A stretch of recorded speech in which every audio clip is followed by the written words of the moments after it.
महान साहित्यिक, कथाकार, कादंबरीकार, नाटककार, दिग्दर्शक अण्णाभाऊ साठे यांच्या जन्मशताब्दी वर्षामध्ये आपण पदार्पण केलेलं आहे 1 ऑगस्टला.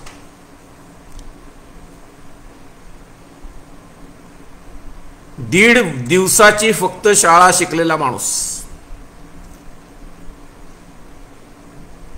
1920 सालचा जन्म, 69 सालचा मृत्यू,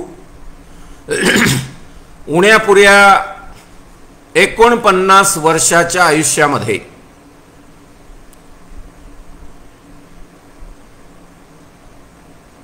ज्याला आपण म्हणू शकतो बहुप्रसव,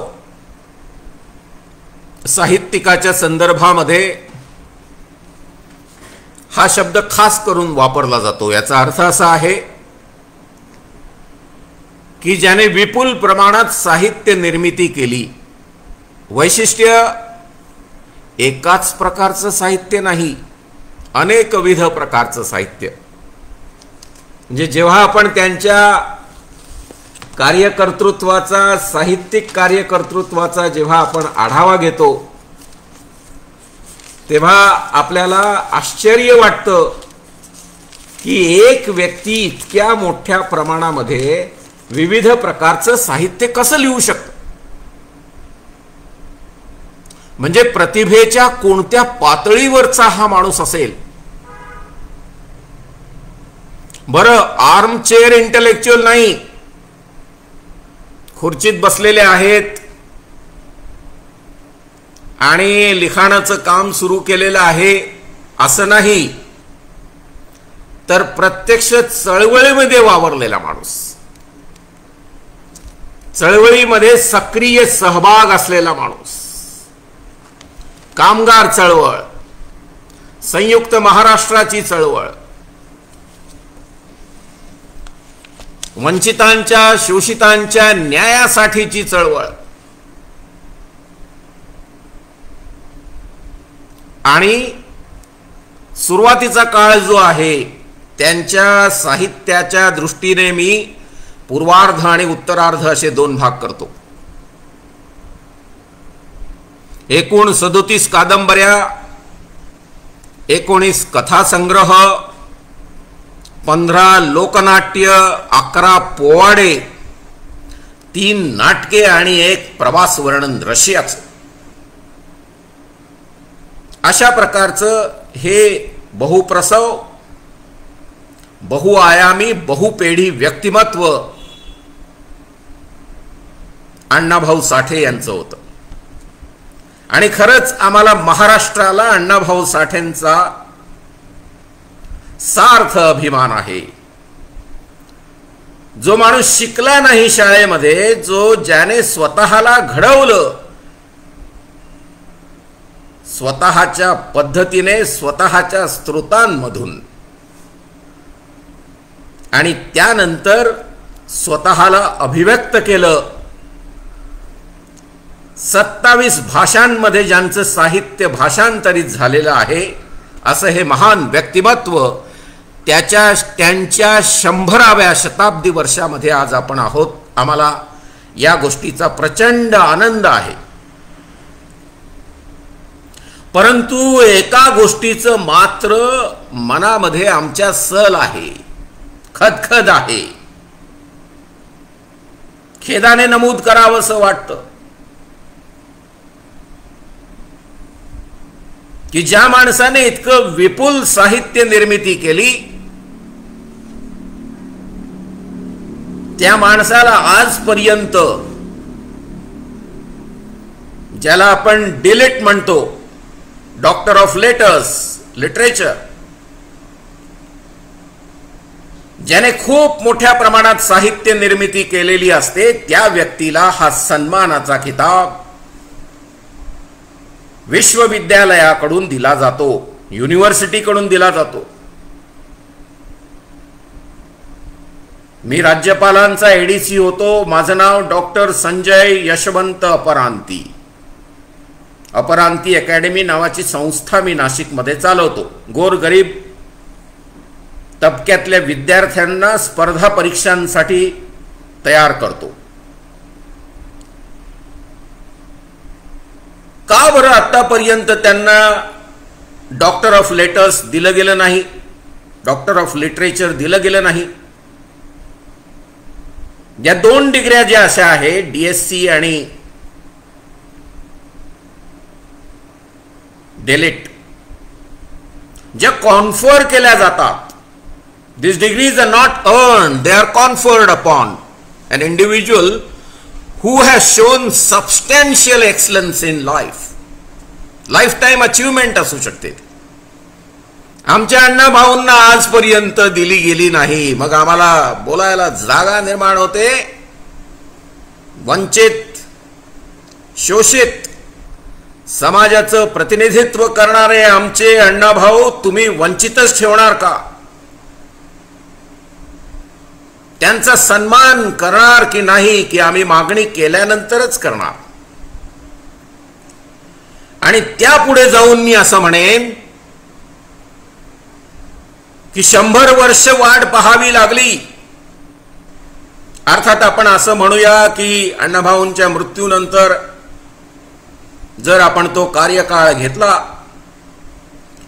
तर तो 51 वर्षांचा होईल. हे 51 वर्षांच्या कार्यकाळामध्ये आम्हाला का वाट पाहावी लागली आणि अण्णाभाऊंना का भारतरत्न देण्यात आलं नाही? ज्या अण्णाभाऊंना जेव्हा रशियामध्ये गेले तेव्हा इतक्या मोठ्या प्रमाणामध्ये रशियामध्ये त्यांचे सत्कार झाले, कारण त्यांचं साहित्यच तसं होतं. विश्वव्यापी साहित्य होतं. महाकवी नामदेव ढसाळ, गोलपीठाकार यांनी म्हटलंय की विश्वाला कवेत घेणारं अण्णाभाऊंचं साहित्य होतं. एका बाजूला लेनिनग्राडचा पोवाडा, स्टालिनग्राडचा पोवाडा, दुसऱ्या बाजूला अंमळनेरचं हौतात्म्य, तर तिसऱ्या बाजूला बंगालची हाक. असा विषय नाही की ज्याला अण्णाभाऊंनी स्पर्श केला नव्हता. माझ्यासाठी अण्णाभाऊ स्वातंत्र्य सैनिक होते. माझ्यासाठी अण्णाभाऊ महान क्रांतिकारक होते. साहित्य पलीकडचं जीवन जगण्यासाठीची कला त्यांनी आम्हाला उपलब्ध करून दिली. आपण मराठी साहित्यात म्हणतो कलेसाठी कला, जीवनासाठी कला. नासी फडके, वि.स. खांडेकर यांचा हा वाद प्रसिद्ध आहे. मी त्याच्या पुढे जाऊन म्हणेन कलेसाठी कला तर नाहीच, ती कला आपसूक निर्माण होते. जीवनासाठी कला म्हणण्याच्या पेक्षा मी म्हणेन क्रांतीसाठी कला, विद्रोहासाठी कला. आणि त्याची निर्मिती केली अण्णाभाऊ साठेंनी. त्यांच्या अगोदरच्या काळामध्ये जे नायक असायचे ते नायक सगळे प्रस्थापित समाजातले असायचे आणि त्या सगळ्या कलाकृतींमध्ये कुठेतरी दलितांना, आदिवासींना, बहुजनांना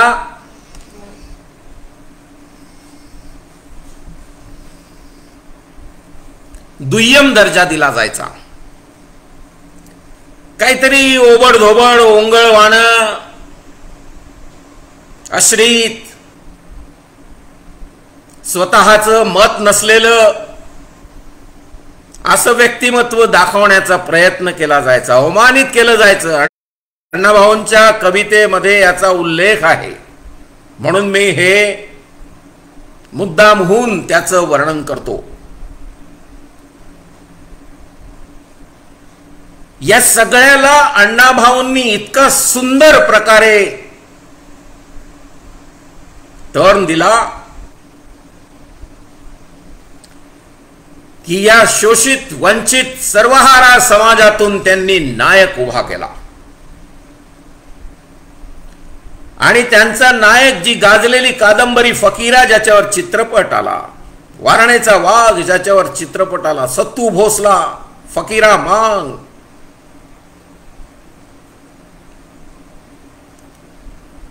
या सत्तू भोसलाला काडतूस देणारा बाबा महार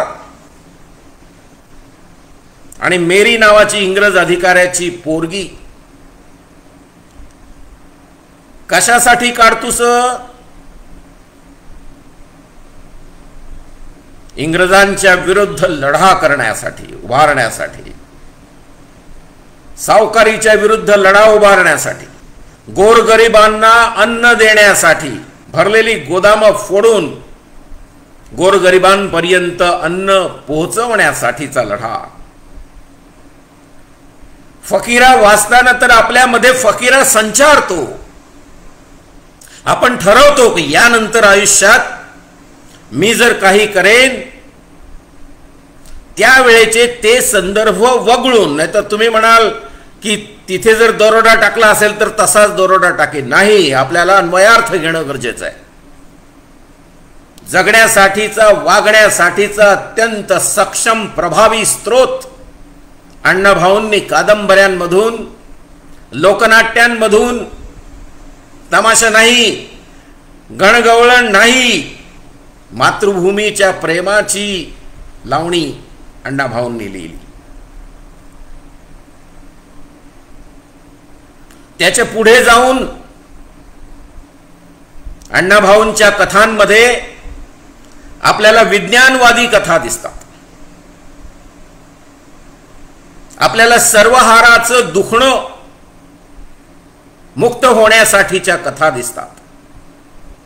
एक आर्थिक सर्वहारा, दुसरा सामाजिक सर्वहारा. आणि त्या पुढे जाऊन उत्तरार्धामध्ये अण्णाभाऊ डॉक्टर बाबासाहेब आंबेडकरांच्या प्रभावाखाली येतात. बघा, म्हणजे त्यांचे व्यक्तिमत्वाचे आदिबंध आपण जर शोधले तर आपल्याला पहिल्यांदा महात्मा फुल्यांचं स्मरण करावं लागेल. 1911ची जे फुल्यांचे जलसे, सत्यशोधक जलसे, 1931चे आंबेडकरी जलसे, आणि जसे अण्णाभाऊ मुंबईमध्ये आले आणि स्वतःला कम्युनिस्ट चळवळीमध्ये जसं त्यांनी झोकून दिलं, तसं त्यानंतरचे लाल बावट्याचे जलसे, लाल बावटा कला पथक, पोवाडा पथक अण्णाभाऊंचं 1944, सोबत बुलंद तोफ शाहीर अमर के शेख, गवाणकर, या त्रयीने सगळा महाराष्ट्र ढवळून काढला. संयुक्त महाराष्ट्राच्या चळवळीला वेगळा आयाम दिला. एस.एम. जोशी एकदा म्हणाले की जर ही त्रयी आपल्या सोबत नसती तर खरंच आपण संयुक्त महाराष्ट्राची चळवळ कशा प्रकारे लढलो असतो. बघा, कलेमधून काय, कलेसाठी कला, जीवनासाठी कला नाही, कलेमधून क्रांती, महाराष्ट्राची निर्मिती. ज्या माणसाने महाराष्ट्राच्या निर्मितीमध्ये सिंहाचा वाटा ज्या व्यक्तीचा आहे, देशप्रेमासाठी लिहिलेल्या सगळ्या कथा, कादंबऱ्या, निर्माण केलेली व्यक्तिमत्व, ज्या आधारे जनसामान्य प्रभावित झाले, त्यानंतरचे लढे, त्या आधारे उभारले जाण्यासाठीचं जे साहित्य, मग का म्हणू नये अण्णाभाऊंना स्वातंत्र्य सैनिक? मग का म्हणू नये अण्णाभाऊंना संयुक्त महाराष्ट्राचे निर्माते? आणि अशा प्रकारचा स्वातंत्र्य सैनिक, लढवय्या नेता, अशा प्रकारचा महाराष्ट्राचा निर्मात्यांमधला प्रमुख शिल्पकार का मिळू नये त्यांना डिलीट, आणि का मिळू नये त्यांना भारतरत्न? अण्णाभाऊ साठेंना भारतरत्न मिळालंच पाहिजे अशी आग्रही भूमिका मांडण्यासाठी मी आपल्या समोर आहे. सुरुवातीला त्यांच्यावरती जो पूर्ण प्रभाव होता तो कामगार चळवळीचा, कारण कोहिनूर मिलमध्ये त्यांनी काम केलं 2-1 वर्ष. 42ला आले, 44 पर्यंत. नंतर जे झोकून दिलं कम्युनिस्टांच्या चळवळीमध्ये आणि सर्वहारा वर्गासाठीच लिखाण सुरू केलं, ज्यातून सर्वहारा वर्गाची मुक्ती झाली पाहिजे. आणि शेवटीच्या कथा त्यांच्या ते डॉक्टर बाबासाहेब आंबेडकरांच्या प्रभावाखाली होते असं सरळ सरळ आपल्याला दिसतं. आपण जर ह्या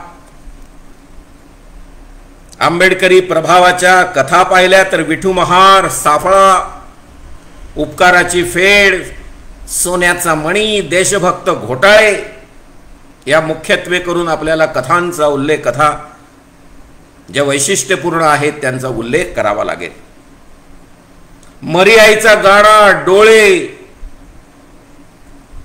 बरबाद्या कंझारी, चिखलातील कमळ या त्यांच्या विज्ञानवादी कथा. मार्क्सवाद, विज्ञानवाद, सत्यशोधकीय पूर्वपीठिका,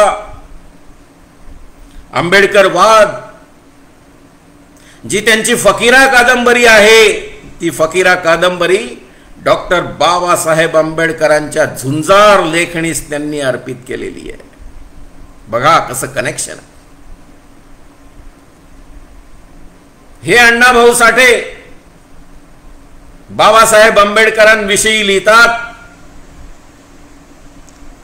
त्यांच्या एका नाटकामध्ये त्यांचं पात्र म्हणतं की पुढे काय करायचं, असं त्याला जेव्हा विचारलं जातं तेव्हा ते पात्र म्हणतं, जग बदल घालूनी घाव, सांगून गेले मला भीमराव. गुलामगिरीच्या या चिखलात ऋतून बसला का ऐरावत. गुलामगिरी, महात्मा फुलेंचं साहित्य. गुलामगिरी, त्या गुलामगिरीच्या या चिखलात ऋतून बसला का ऐरावत. अंग झाडूनी निघ बाहेरी, घे बिनीवरती धाव, सांगून गेले मला भीमराव. धनवंतांनी अखंड पिळले, धर्मांधांनी तसेच छळले. मगराने जणू माणिक गिळले, चोर जाहले साव. काय जबरदस्त प्रेरणा आहे पहा. तरुण पिढीसाठी त्या काळातल्या काय प्रेरणा असेल ही. मरगळ झटका. या लोकांनी हेतुपुरस्सर तुम्हाला शोषित, वंचित, सर्वहारा बनवलेला आहे. तुम्ही बनलेले नाही आहात. जसं कार्ल मार्क्सने कम्युनिस्ट मॅनिफेस्टो मध्ये म्हटलं होतं, workers of the world unite, you have nothing to lose but your compulsory chains. काय म्हणतात अण्णाभाऊ, अंग झाडूनी निघ बाहेरी, घे बिनीवरती धाव. कार्ल मार्क्सचं तत्वज्ञान तसंच्या तसं आपल्या ओघवत्या भाषेमध्ये जनसामान्यांपर्यंत इफेक्टिव्ह पद्धतीने पोहोचण्यासाठीची साहित्य निर्मिती, त्यांना मी द्रष्टा म्हणतो. जो समाजाला आकार देतो, एक वेगळा आयाम देतो आणि समाजाला विद्रोहाकडे जाण्यासाठीच एक टॉनिक देतो असं म्हणेन मी. ते अण्णाभाऊंनी दिलं. पुढे म्हणतात, ठरवून आम्हा हीन कलंकित, जन्मोजन्मी करून अंकित. जिणे लावूनी वर लादुनी वर अपमानित, निर्मून हा भेदभाव. हा सगळा जातीप्रथेचा भेदभाव तुम्ही निर्माण केला आणि आम्हाला कायमचे कलंकित, अपमानित ठेवले. या सगळ्यातून बाहेर निघ. हे दलिता, हे शोषिता, हे वंचिता, हे सर्वहारा, you have nothing to lose but your compulsory chains. वाह, काय वर्णन आहे. कार्ल मार्क्स कशा प्रकारे त्यांनी उतरवला जनसामान्यांपर्यंत, किती प्रभावीपणे.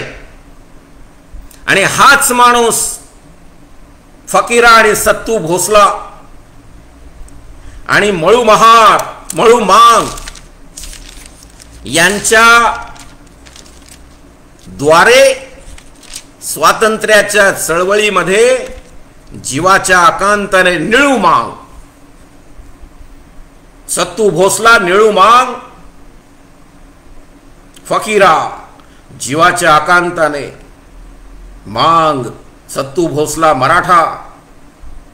हा सत्तू भोसला महिलांच्या सर्व दारुण अवस्थेमधून त्यांना बाहेर काढण्यासाठी आपलं अख्खं आयुष्य वेचतो.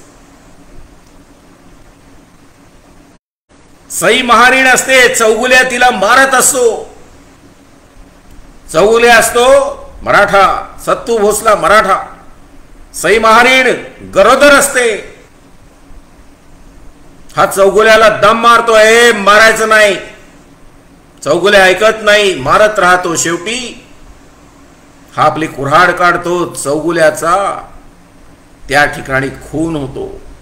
बघा, एक मराठा दुसऱ्या मराठ्याच्या संदर्भामध्ये असा विचार करत नाही की हा मराठा आहे, असा विचार करतो की हा एका स्त्रीला अपमानित करतोय, तिला मारतोय, याला शिक्षा दिलीच पाहिजे.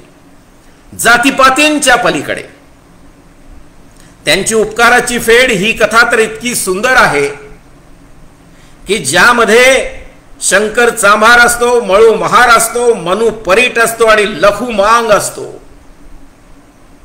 सगळ्यांनी एकत्र राहावं, जसं त्यांनी जग बदल घालून घाव सांगून गेले मला भीमराव. यात जसं ते वर्णन करतात की हा भेदभाव जो आहे हा निर्माण केलेला आहे. जिणे लादुनी वर अपमानित, निर्मुनी हा भेदभाव. म्हणून ते सांगण्यासाठी ती कथा लिहितात. ते उपकाराची फेड. शंकर चांभार त्या लखू मांगाचं आणि मळू महाराचं पायताण विणत नाही. म्हणतो मी अपमानित होतो का, तर पूर्वी पेशव्यांनी सांगितलेलं असतं की चांभाराने महाराचे मांगाची पायताण विणायची, शिवायची काही गरज नाही. बघा काय म्हणजे हे निर्माण केलेले भेदभाव आहेत, अंतर्गत लढाया लावून दिलेल्या आहेत. आणि या लढायांमधून मुक्त करण्यासाठी, भेदभाव नष्ट करण्यासाठी, कारण तो शंकर चांभार ते आरी आणि काय ते शिवण्याचं साहित्य जेव्हा तिथे मळू महार येतो, त्याची चप्पल शिवण्यासाठी तिथे लखू मांग बसलेला असतो. तो त्याच्याकडे तो म्हणतो तू शिव. मळू महाराला वाईट वाटतं, कारण तिथेच मनु परीट उभा असतो. परीटाचं नाव पण नेमकं मनु घेतलंय बघा. त्या मनु परीटाच्या बाबत मात्र तो तसं करत नाही. त्याचं ते चपला तो शिवत असतो. जाती प्रथेची उतरंड, ग्रेडेड इन इक्वालिटी, जे म्हटलेलं आहे बाबासाहेबांनी की caste hierarchy is nothing but graded in equality. As you go up on ladder, it is with reverence, adar, sanman. And as you climb down on that ladder, it is with contempt, अपमान. खाली खाली उतरता तसा अपमान. मोठा base आणि छोट 3.5% टोक. या सगळ्यावरती आपल्या प्रभावी लेखणीमधून अण्णाभाऊ साठेंनी जे घणाघाती हल्ले चढवले आणि ज्या वेळेला ते मळू महार अपमानित होतो आणि त्यावेळेला शंकर चांभार त्याला म्हणतो की मी तुझ्यावर उपकार केले, तुला हे दिले. खरं तर सगळ्या लोकांनी ही कथा एकतेसाठी वाचणं गरजेचं आहे. फक्त महार, चांभार, मांग, ढोर यांनीच नाही, तर सगळे 12 बलुतेदार, 18 अलुतेदार, कारुनारूचं जग यांनी सगळ्यांनी ही कथेचं परिशीलन केलं पाहिजे, ज्यामध्ये फार मोठं विज्ञान लपलेलं आहे. मनोवैज्ञानिक विश्लेषण या कथेचं होण्याची गरज आहे. ज्या वेळेला चांभाराची म्हैस मरते तेव्हा तो मळू महाराला सांगतो म्हैस मेली. मळू महार म्हणतो हे दोऱ्या घे आणि ह्या काठ्या घे आणि ओढून ने तुझी म्हैस, मी तुझ्या उपकाराची फेड करण्यासाठी हे म्हणत आहे. बघा, त्यातून त्यांनी हे म्हटलेलं आहे की निर्माण केलेलं आहे, यातून मुक्त व्हा, बाहेर या. अशा प्रकारचा एक विद्रोहाचा सल्ला, एक समानतेचा सल्ला, स्वातंत्र्याचा, बंधुतेचा आणि देशासाठी बलिदान करण्याचा सल्ला ज्या वेळेला निळू मांगाला विचारलं जातं की तुला शिक्षा द्यायची कशी, तो म्हणला तोफेच्या तोंडी घ्या मला आणि उडवा, कमीत कमी निळू मांग तुमच्या तोफेच्या गोळ्याच्या किमतीपेक्षा जास्त आहे, जगाला कळू द्या. अरे काय संदेश आहे. अशा प्रकारचं बहुआयामी बहुपेढी व्यक्तिमत्व असलेल्या अण्णाभाऊ साठे यांच्या शताब्दीच्या वर्षामध्ये त्यांच्यासाठी माझी 2 गोष्टींची मागणी आहे. एक आहे भारतरत्न आणि दुसरा आहे डिलेट. या 2 गोष्टी अण्णाभाऊ साठेंना मिळाव्या. किंबहुना मी असं म्हणेन की ह्या गोष्टी मिळाल्याच पाहिजेत. या महाराष्ट्राच्या निर्मितीमध्ये अण्णाभाऊंचं योगदान काय आहे. पुण्यामध्ये सभा होती, एस.एम. जोशी, नाग गोरे, सगळी महत्वाची माणसं स्टेजवर चालली होती. ज्यांच्याकडे काम दिलं होतं तितक्यात अण्णाभाऊ आले. तर अण्णाभाऊंना स्टेजवरती जाऊ देईना एक तिथला माणूस ज्याच्याकडे काम दिलं होतं. तर अण्णाभाऊ म्हटले ठीक आहे, मी इथे उभा राहतो. तितक्यात एस.एम. जोशी आले, नाग गोरे आले. एस.एम. जोशींनी पाहिलं, अण्णाभाऊ काय करता तुम्ही इथे, चला स्टेजवर. मग त्या व्यक्तीला सांगितलं, अरे हे अण्णाभाऊ आहेत, यांना थांबवतोस. त्यानंतर अण्णाभाऊ स्टेजवर गेले. जेव्हा कार्यक्रम संपल्यानंतर त्या व्यक्तीने अण्णाभाऊंची माफी मागितली तेव्हा त्यांनी म्हटलं काही काळजी करू नको. त्यावरती ते चिडले नाहीत. इतका संयत स्वभावाचा माणूस. विचार करा, बाबासाहेबांच्या चळवळीने इतका प्रभावित झाला होता की बनाबाईची कथा या निमित्ताने मी आपल्याला सांगू इच्छितो. सोन्याचा मणी, बनाबाई गावाहून शहरात आलेली असते तेव्हा एक सोन्याचा मणी घेऊन येते. तिला असं वाटतं, म्हातारी असते, की मरताना सोन्याचा मणी जर तोंडामध्ये ठेवला तर मला स्वर्ग प्राप्ती होईल. स्वर्ग, नरक, अमक तमक सगळं ज्या बुरसटलेल्या कल्पनांनी भारतीय माणसाचं डोकं भरलेलं आहे, त्यात बनाबाई काही अपवाद असू शकत नाही. त्याच वेळेला बाबासाहेब गेलेले असतात, त्याच्यानंतरची निवडणूक आलेली असते आणि जलसे जोरात सुरू असतात. कार्यकर्ते प्रत्येक दाराशी जाऊन वर्गणी मागतात, मदत करा इलेक्शनसाठी. त्यावेळेला बनाबाईच्या मनामध्ये एक फार मोठं काहूर उठतं. ती आपला सोन्याचा मणी जो कनवटीला बांधलेला असतो ती चाचपून बघते, त्यांच्याकडे बघते, चाचपून बघते, त्यांच्याकडे बघते. शेवटी निर्णय घेते, बाबासाहेबांच्या चळवळीसाठी, स्वर्गाचं दार उघडण्यासाठी जो मी मणी ठेवला होता मी तो त्या चळवळीला देईन. काय सांगतायत अण्णाभाऊ यातून. डॉक्टर बाबासाहेब आंबेडकरांचा कोणत्या पातळीवरचा प्रभाव अण्णाभाऊंवरती होता. अशा प्रकारचे अण्णाभाऊ प्रत्यक्ष कशा प्रकारे लढा द्यावा हे त्यांच्या साहित्यातून त्यांनी फक्त महाराष्ट्राला नव्हे तर 27 भाषांमध्ये भाषांतर झालेल्या सगळ्या जगातल्या लोकांना हा सल्ला दिला. रशियामध्ये काय अण्णाभाऊंचं कौतुक होतं. नेहरू जेव्हा रशियाला गेले तेव्हा पत्रकार परिषदेमध्ये पत्रकारांनी विचारलं, आम्हाला सांगा राज कपूर आणि अण्णाभाऊ साठे यांचं काय चाललंय, कसं चाललंय. नेहरू राज कपूर यांच्याविषयी सांगू शकले पण अण्णाभाऊ साठे यांच्याविषयी काही सांगू शकले नाही. नेहरू त्यावेळेला खजील झाले. परत आल्यानंतर महाराष्ट्राच्या राज्यपाल महोदयांना, मुख्यमंत्र्यांना त्यांनी सांगितलं की मला अण्णाभाऊ साठेंची भेट घ्यायची आहे, त्यांची मलबार हिलला व्यवस्था करा राहण्याची.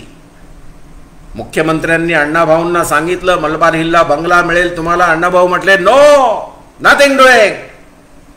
मी असा आश्रित असू शकत नाही. मी चिराग नगरच्या झोपडपट्टीत राहतो, तिथे माझा समाज आहे, तो मी समाज सोडणार नाही.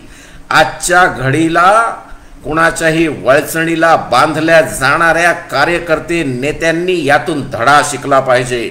अण्णाभाऊ हे द्रष्टे होते. त्यांनी जे काही केलं त्यामधून त्यांनी संदेश देण्याचा प्रयत्न केला. बंधूंनो, भगिनींनो, अण्णाभाऊंच्या सर्व कथांचं वाचन करणं आणि अभ्यासक्रमामध्ये त्या कथा सिरियली या वर्षी पूर्ण वर्षभर वाचल्या जाणं, मी असं म्हणेन की हा कोविडचा जो आपला घरी बसण्याचा काळ चालू आहे त्या काळात तरी ह्या कथा वाचणं गरजेचं आहे. अण्णाभाऊंना समजणं गरजेचं आहे. अण्णाभाऊंना समजणं म्हणजे समाजातल्या विविध स्तरांमध्ये कशा प्रकारचं वैचारिक सामाजिक आदान प्रदान होतं याचं ते चालतं बोलतं विश्वविद्यालय आहे हे सांगताना माझ्या मनामध्ये कसल्याही प्रकारची शंका नाही. कार्ल मार्क्स यांनी म्हटलंय, philosophers have interpreted the world in various ways. तत्ववेत्यांनी या जगाचं विश्लेषण अन्वयार्थ विविध प्रकारे काढलेला आहे. पण the point however is to change it. मी अण्णाभाऊ साठेंना the point however is to change it. जग बदलण्याचा मार्ग कसा असावा तो मानतो आणि त्यासाठी अण्णाभाऊ म्हटले, जग बदल घालूनी घाव सांगून गेले मला भीमराव. अण्णाभाऊ साठेंना कुठल्याही परिस्थितीत भारतरत्न आणि डिलीट मिळालीच पाहिजे. साहित्य संमेलन 1958 सालचं अण्णाभाऊंनी म्हटलं, अध्यक्ष या नात्याने, की ही पृथ्वी शेषनागाच्या फड्यावरती डोलत नाहीये, तरंगत नाहीये, बॅलन्स करत नाहीये स्वतःला, तर ती शोषितांच्या, दलितांच्या, वंचितांच्या तळहातावरती आहे. अरे कसला संदेश आहे! त्या शोषितांना, वंचितांना आपण 4 तासाचा लॉकडाऊन करून चालायला लावलं. 400 किलोमीटर, 450 किलोमीटर गाड्या गेल्या, त्याही वेगळ्या दिशेला पाठवल्या. काय अण्णाभाऊंच्या देशात, फुल्यांच्या देशात, शाहू महाराजांच्या देशात, डॉक्टर बाबासाहेब आंबेडकरांच्या देशामध्ये अशा प्रकारची कृत्य आम्ही कधीही सहन करणार नाही.